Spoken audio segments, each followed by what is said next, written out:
Computer முன்னாடி 6லேருந்து 8 மணி நேரம் உட்காந்து வேலை பார்க்கீங்களா? உங்களுக்காக 1 மினிட் ஸ்ட்ரெச் பிரேக் டைமுங்க. நம்மளோட ஹேண்ட்ஸ் ரெண்டும் இன்டர்லாக் பண்ணிட்டு இதே மாதிரி நல்லா மேலே இதே மாதிரி தலைக்கு மேலே தூக்கிட்டு இதே மாதிரி ஹோல்டு பண்ணிக்கோங்க. 10 செகண்ட் ஹோல்டு பண்ணுங்க, விட்டுருங்க. இதே மாதிரி 10 டைம்ஸ் பண்ணுங்க. செகண்ட் பார்த்தீங்கன்னா சேர்ல கை வைங்க, இல்லை அப்படின்னா உங்களோட இடுப்புல கை வச்சுட்டு ஆப்போசிட் வந்து நெக்கை வந்து ஸ்ட்ரெச் பண்ணுங்க. 10 செகண்ட் ஹோல்டு பண்ணுங்க, விட்டுருங்க. தேர்ட் ஒன்று பார்த்தீங்கன்னா உங்களோட ஃபிங்கரை open fast and close open பண்ணுங்க.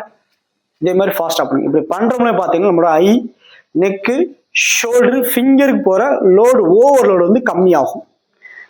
டைமர் வச்சுக்கோங்க. எவ்ரி 45 மினிட்ஸ் ஒன்ஸ் பார்த்தீங்கன்னா 1 மினிட் ஸ்ட்ரெச் பிரேக் டைம் எடுத்துக்கோங்க. ஸ்மால் பிரேக் தான் பிக் ரிலீஃபுங்க. நான் டாக்டர் அண்ணா வித் ஃபிசியோதெரபிஸ்ட் ஏபி ஃபிசியோ ஹெல்த்துக்கார். இதே போல் டெய்லி டிப்ஸ்க்கு ஃபாலோ பண்ணுங்க. தேங்க்யூ.